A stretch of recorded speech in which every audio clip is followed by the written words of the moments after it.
ఎన్టీఆర్ గారు చనిపోయి చాలా ఏళ్ళైంది. ఆయన చనిపోవడానికి కొన్ని నెలల ముందు పవర్ కోసం సొంత అల్లుడు చంద్రబాబు నాయుడుతోనే పోరాటం చేయాల్సి వచ్చింది.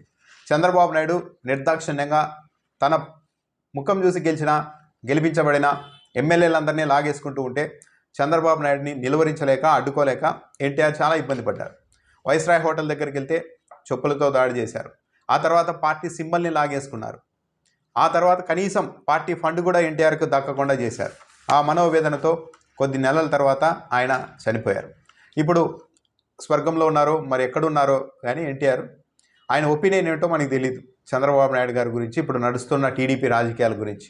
కానీ అప్పట్లో అంత మనోవేదనకు గురయ్యి ఆఖరి నిమిషంలో ప్రాణాలు కోల్పోయిన ఎన్టీఆర్ని తీసుకొని వచ్చి ఇప్పుడు ఒక ఏఐ టెక్నాలజీని వాడేసి ఎన్టీఆర్ కూడా మమ్మల్ని పొగుడుతున్నారు అని తెలుగుదేశం పార్టీ నాయకత్వం చెప్పుకునే ప్రయత్నం చేసింది. ఒక చంద్రబాబు నాయుడు వరకే కాకుండా నారా లోకేష్ని కూడా ఎన్టీఆర్ గుర్తించేశారు, వారసుడిగా ప్రకటించేశారు అన్న అభిప్రాయం అర్థం వచ్చేలాగా ఒక ఏఐ టెక్నాలజీతో ఎన్టీఆర్కి సంబంధించిన ఒక విజువల్స్తో కూడిన ఒక బైట్ని ఆర్టిఫిషియల్ ఇంటెలిజెన్స్ ద్వారా అందులో చొప్పించిన కొన్ని వ్యాఖ్యలు చూస్తూ ఉంటే తెలుగుదేశం పార్టీ నాయకత్వం ఒపీనియన్ ఏంటి, వీళ్ళ అభిప్రాయం ఏంటి అన్నది చాలా స్పష్టంగా అర్థమవుతుంది. ఇక్కడ గమనించదగ్గ అంశం ఏంటంటే, సరే ఏఐ టెక్నాలజీతో ఎన్టీఆర్ గారిని తీసుకురాగలిగారు కానీ ఎక్కడా కూడా కనీసం సరే మిగిలిన అందరి కుమారుల సంగతి పక్కన పెడితే కనీసం బాలకృష్ణ పేరును కూడా ఎన్టీఆర్ గారి ద్వారా, ఆయన నోటి ద్వారా, ఈ ఆర్టిఫిషియల్ ఇంటెలిజెన్స్ ద్వారా చొప్పించలేకపోయారు. భార్యా పిల్లల గురించి ఎక్కడా లేదు, కనీసం పురంధేశ్వరి ప్రస్తావన కూడా లేదు. కేవలం చంద్రబాబు నాయుడు, నారా లోకేష్. ఆ వీడియో చూస్తే ఎలా ఉందంటే ఇంకా ఆ వీడియోలో ఇంకో విషయాన్ని చొప్పించలేదు. దానికి అభినందించాలి తెలుగుదేశం పార్టీ వాళ్ళు. అదేంటంటే తెలుగుదేశం పార్టీ ఇంత అద్భుతంగా నడుస్తుంది, నారా లోకేష్ చంద్రబాబు నాయుడు ఇంత అద్భుతంగా పరిపాలన చేస్తారని తెలిసి ఉంటే నేను ఊహించలేకపోయాను.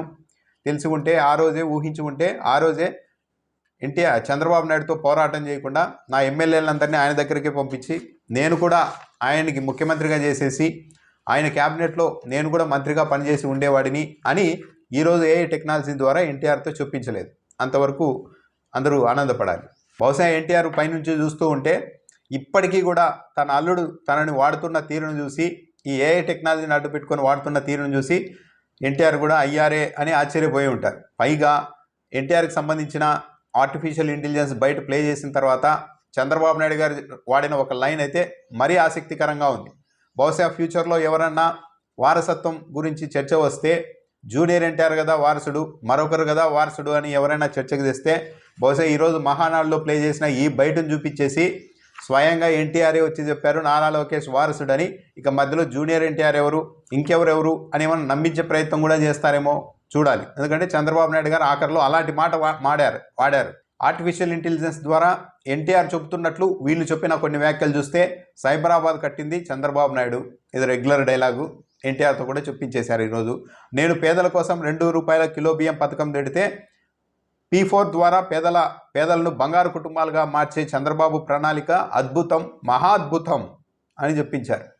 హైదరాబాద్, సికింద్రాబాద్లకు ట్యాంకు బండతో నేను సాంస్కృతిక వారధి కడితే ఆ తర్వాత సైబరాబాద్ అనే గొప్ప నగరాన్ని పుట్టించి తెలుగు నేలకు, ఆధునిక ప్రపంచానికి సాంకేతిక వారధిని కట్టించిన వాడు చంద్రబాబు. అమరావతి పేరున కడుతున్న రాజధానిని చూసి దేవేంద్రుడు సైతం అసూయపడేలా నిర్మాణం జరగాలి అని ఆయన ఆర్టిఫిషియల్ ఇంటెలిజెన్స్ ద్వారా ఎన్టీఆర్తో చెప్పించారు.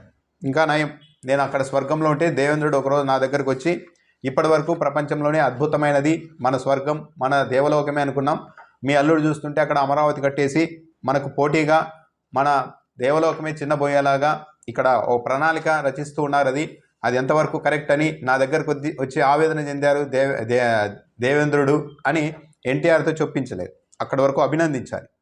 లోకేష్ గురించి యువగలానికి ప్రాధాన్యత ఇస్తూ యువశక్తికి పదును పెట్టి నా కలలు నేడు తీరుస్తున్నాడు నా మనముడు నారా లోకేష్.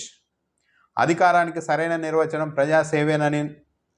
సేవేనన్న నియమాన్ని పాటిస్తూ కార్యకర్తలకు, సామాన్యులకు అండగా నిలుస్తూ నా వారసత్వానికి వన్నె తెస్తున్నాడు లోకేష్. వారసత్వం, నా వారసత్వం అనే పదం ఇక్కడ వాడించారు, ఎన్టీఆర్తో చెప్పించారు.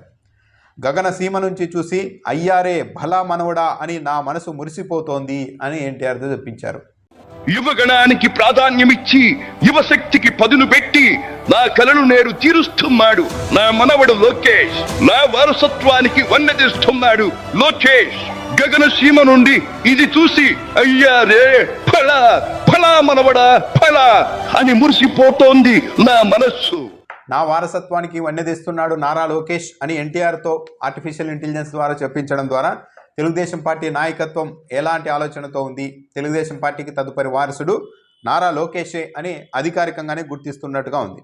ఈ ఆర్టిఫిషియల్ ఇంటెలిజెన్స్ వీడియో ఒక ఎత్తు అయితే, ఆ తర్వాత చంద్రబాబు నాయుడు మాట్లాడుతూ నాడు నేను ఐటీ అంటే నమ్మలేదు, ఇప్పుడు ఎన్టీఆర్ఏ వచ్చి దీవించారు, అది ఏఐ అంటే అని అన్నారు. అంటే ఎన్టీఆర్ఏ వచ్చి దీవించేశారు ఈ టెక్నాలజీ ద్వారా అని చెప్తున్నారు.